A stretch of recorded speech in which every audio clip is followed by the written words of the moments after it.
તો વેપારીઓને કરોડો રૂપિયાનું નુકસાન થયું છે આગમાં, ત્યારે તેમણે રાહત પેકેજની માંગ કરી છે।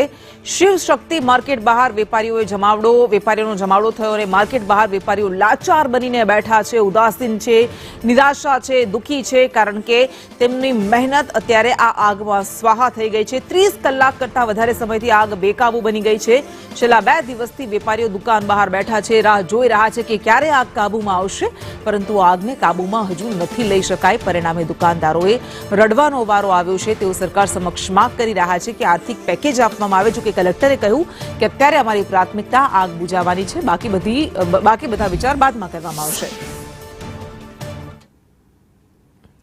તો 4 અલગ અલગ તસવીરો અમે આપને બતાવી રહ્યા છે। 450 કરતા પણ વધારે દુકાનો આ ભીષણ આગમાં બળીને રાખ થઈ ગઈ છે।